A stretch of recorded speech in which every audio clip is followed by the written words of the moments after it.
नमस्कार दोस्तों, कैसे हैं आप सब?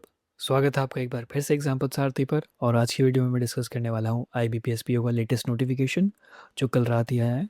तो चलिए शुरू करते हैं बिना टाइम को वेस्ट किए।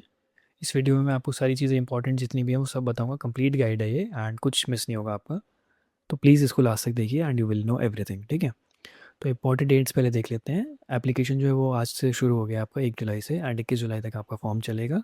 प्रीलिम्स जो है वो 22 और 23 अगस्त को होगा एंड मेंस जो है 4 अक्टूबर को। इसके बाद आपको एक पर्सनैलिटी टेस्ट दे के आना होता है, वो नवंबर में हो जाता है। उसके अंदर आपको एक तरह से सेल्फ रिपोर्ट देनी होती है। बाकी डिटेल्स मैं आपको आगे बताता हूँ। इंटरव्यू होता है नवंबर दिसंबर में एंड जो फाइनल रिजल्ट है यानी प्रोविजनल अलॉटमेंट वो जनवरी में आता है। नॉर्मली ये लोग 1 जनवरी को ही रिजल्ट दे देते हैं, ठीक है? Application fees ₹175 SC ST and physically disabled के लिए एंड 850 हैं बाकी सब के लिए and it is includes all the taxes, ठीक है ऑलरेडी। एलिजिबिलिटी बहुत सिंपल है। एजुकेशन क्वालिफिकेशन आपके पास बैचलर्स डिग्री होनी चाहिए किसी भी सब्जेक्ट में हो, फ़र्क नहीं पड़ता है, कोई भी डिग्री हो। As long as you have a degree you are graduate you are eligible, ठीक है? आपका जो ग्रेजुएशन है वो 21 जुलाई से पहले पहले कंप्लीट हो जाना चाहिए, ठीक है? मतलब अगर आप एक अपीयरिंग कैंडिडेट हैं जो अपने फाइनल ईयर में वो एलिजिबल नहीं होता, आपके पास ग्रेजुएशन डिग्री होनी ही चाहिए इसके लिए।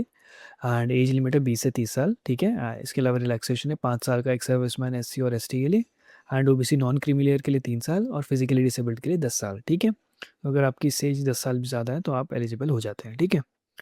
इसके बाद सैलरी एक बार फटाफट देख लेते हैं। ग्रॉस सैलरी जो आपकी बनती है नॉर्मली एक्स सिटी से जेड सिटी तक मैं बता रहा हूँ, मतलब 85 से 95,000 रुपीज़ आपकी बन जाती है, ठीक है? 85 से 95 हज़ार आपकी ग्रॉस सैलरी है। इन हैंड जो है आपको 75 से 80 हज़ार रुपये मिल जाते हैं। एंड जो पर्क्स एंड अलाउंसेस है वो मैं आपको बता देता हूँ क्योंकि बहुत अच्छे अलाउंसेस हैं। ऐसे अलाउंसेस हैं जिससे आपकी ऑलमोस्ट पूरी सैलरी बच ही जाती है, आपका कोई खर्चा नहीं होता, ठीक है? मेडिकल इंश्योरेंस आपको मिलता है लगभग 5 से 7 लाख रुपए का आपका इंश्योरेंस हो जाता है। इसके अलावा आपको हर साल फुल बॉडी चेकअप के लिए अलग से पैसे देते हैं लोग, ठीक है? उसके अलावा आपको HRA मिलता है यानी हाउस रेंट अलाउंस, या फिर आप लीज अकोमोडेशन ले सकते हैं। अगर आप मेट्रो सिटी में जैसे दिल्ली या मुंबई तो उसमें मेरे ख्याल से आपको 30,000 तक 40,000 रुपये तक भी मिल जाता है लीज अकोमोडेशन। कि आप गवर्नमेंट आपके ऐसा होता है जैसे आपने किसी के साथ रेंट पे घर लिया, ठीक है? तो उसका जो रेंट एग्रीमेंट है वो बैंक के साथ होगा, बैंक डायरेक्टली उसको पेमेंट देगा, आपको खर्चा करने की जरूरत नहीं अपने घर पर रहने के लिए, ठीक है? इसके अलावा आपको बैंक लोन्स ऑब्वियसली अगर आप बैंक में काम कर रहे हैं तो लोअर इंटरेस्ट रेट में मिलते ही हैं। इसके अलावा आपका न्यूज़पेपर जो आता है और जो मोबाइल का रिचार्ज होता है वाईफाई उसके लिए अलाउंस मिलता है। पेट्रोल अलाउंस मिलता है, ट्रैवल अलाउंस मिलता है। मतलब यहाँ पे दोनों प्लेन बन गए हैं, लेकिन पॉइंट है कि जैसे आप ऑफिस आते हैं रोज़ तो उसके लिए आने के लिए आपको कुछ खर्चा चाहिए होता है, वो एक फिक्स्ड अमाउंट होता है तो आपको वो मिलता है। या फिर अगर आपके पास एक रजिस्टर्ड व्हीकल है चाहे बाइक हो या कार हो, अगर कार है तो मेरे ख्याल से शायद 40 से 50 लीटर पेट्रोल मिलता है आपको। मतलब पेट्रोल के लिए पेट्रोल नहीं मिलता, पेट्रोल के लिए पैसे मिलते हैं, ठीक है?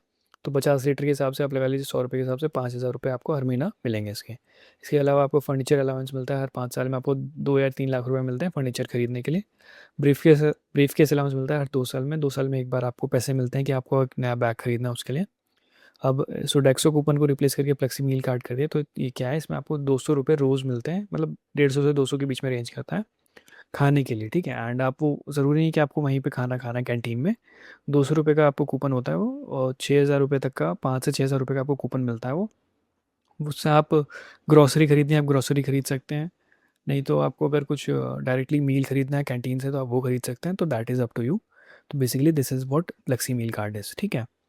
तो ये सारे बेनिफिट्स आपको इतने अच्छे मिल जाते हैं कि आपकी मतलब घर का खर्चा हो गया, आने जाने का खर्चा हो गया, मोबाइल का रिचार्ज एंड वाईफाई का, खाने का खर्चा हो गया, सारी चीज़ें तो इन्होंने अलाउंसेस में कवर कर दी हैं एंड ये सब टैक्स फ्री होता है, ठीक है?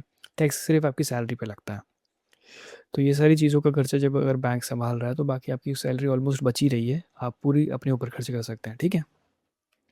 अब प्रीलिम्स का जो एग्जाम पैटर्न है वो फटाफट डिस्कस कर लेते हैं। English language 30 question 30 marks, quant 35 question 30 marks, reasoning 35 question 40 marks. सबसे ज़्यादा वेटेज जो है रीजनिंग का है, ठीक है? एंड क्वांट का थोड़ा सा कम हो गया बट सब इंपॉर्टेंट है। 20-20 मिनट मिलेंगे आपको हर सेक्शन के लिए, टोटल 1 घंटे का time, 100 question 100 marks and negative marking होती है 1/4 की, ठीक है? तो हर गलत आंसर पे तो आपको बहुत ध्यान से आंसर्स करने हैं। एंड एक चीज़ जो बेसिक चीज़ जो बच्चों को नहीं पता होती कि जो बैंकिंग एग्जाम्स होते हैं उनमें 5 ऑप्शंस आते हैं क्वेश्चन के, हर मतलब जैसे नॉर्मली जो एग्जाम्स होते हैं उनमें 4 ऑप्शन आते हैं, लेकिन बैंकिंग एग्जाम्स में 5 ऑप्शन होते हैं, ठीक है? तो उसके लिए आपको रेडी रहना है, कभी आप शॉक हो जाएं देख के कि भाई ये 5 ऑप्शन कैसे हो गए। बाकी मेंस का एग्जाम पैटर्न बहुत सिंपल है। रीजनिंग के 40 क्वेश्चन 60 मार्क्स, ठीक है? 45 मिनट का टाइम मिलता है। बैंकिंग अवेयरनेस के पूरे क्वेश्चन आते हैं 50 क्वेश्चन 60 मार्क्स, 35 मिनट का टाइम होता है। इंग्लिश लैंग्वेज 40 क्वेश्चन से सिर्फ 20 मार्क्स हैं, तो वेटेज थोड़ा कम है बट इंपॉर्टेंट है English.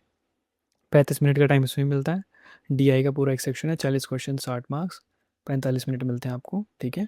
Total 170 question, 200 marks and 160 minute का टाइम, यानी 2 घंटे 40 मिनट मिलते हैं। इसके अलावा आपका एक डिस्क्रिप्टिव पेपर होता है, एसे एंड कॉम्प्रिहेंशन होता है, 2 क्वेश्चन होते हैं 25 मार्क्स के, ठीक है। इंग्लिश में करना होता है आपको, वो पूरा 30 मिनट का पूरा टाइम मिलता है, ठीक है।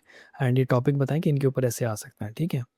एंड नेगेटिव मार्किंग इसके भी जो ऑब्जेक्टिव पोर्शन है उसमें -1/4 की होती है अगर आप गलत आंसर करते हैं तो, ठीक है। एंड इसके बाद का स्टेप है पर्सनैलिटी टेस्ट। उसमें क्या होता है, आपको जो है ना आपकी पर्सनैलिटी प्रोफाइल जो है वो देखे आनी होती है। एक तरह से आपसे कुछ क्वेश्चंस पूछते हैं, क्वेश्चनेयर होता है, वो पूरा आपको अच्छे से आंसर करना होता है। उसके बेसिस पे आपकी पर्सनैलिटी प्रोफाइल बनाई जाती है एंड वो प्रोफाइल आपकी जो इंटरव्यू पैनल है उसको दी जाती है, ताकि जब वो इंटरव्यू में आपसे क्वेश्चंस पूछे तो उसके बेसिस पे वो आपसे क्वेश्चंस अच्छे से फ्रेम कर पाए, ठीक है।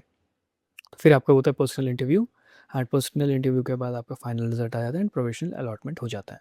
तो जो वेटेज है 80% है मेंस का। जो मेंस का आप जो स्कोर करेंगे मेंस में 80% वेटेज इसका है एंड 20% जो है जो पर्सनल इंटरव्यू आप देखेंगे इसका है। तो इनको कंबाइन करके जो है वो आपका फाइनल रिजल्ट बनाया जाता है, ठीक है। इसके अलावा टेंटेटिव वैकेंसीज जो इस साल आई हैं वो ये सारी हैं, आप देख सकते हैं। ओवरऑल 6715 है, ठीक है। एंड ये ऑब्वियसली आगे बढ़ेगी क्योंकि इंडियन बैंक ने अभी रिपोर्ट नहीं की है, ठीक है। नॉट रिपोर्टेड है एनआर का मतलब। एंड जब ये रिपोर्ट हो जाएंगी तो एटलीस्ट 700-800 तो बढ़ेंगे, तो लगभग 7500 वैकेंसीज आप मान के चल सकते हैं, ठीक है। और ये मैं मिनिमम फिगर बता रहा हूँ, मैक्सिमम तो हम जानते ही नहीं है। एंड इसके अलावा UCO bank and union bank of India ने भी नहीं रिपोर्ट किया, तो इनकी भी जब आएंगी तो 8000 के आसपास क्रॉस हो जाना चाहिए at least. That is my observation of the last few years, ठीक है। अब प्रीलिम्स का जो कट ऑफ ट्रेंड्स हैं वो देख लेते हैं। मैं वो वैकेंसीज़ 2021 में 4000, 2022 में 6500, 2023 में 3000, 2024 में 6000 एंड 2025 में 5200 ये वैकेंसीज़ रही हैं, ठीक है। एंड इवन दो सिर्फ एक ही साल है जिस साल कट ऑफ जो है वो लगभग 55 के आसपास ही है, दैट इज़ 2023, क्योंकि वैकेंसीज़ बहुत कम हो गई थी जब। बट एक चीज़ आप देखेंगे कि जब चाहे वैकेंसीज 6000 हो, चाहे 5000 हो, चाहे 4000 हो, कट ऑफ जो है 50 के अराउंड ही घूमता है हुआ है।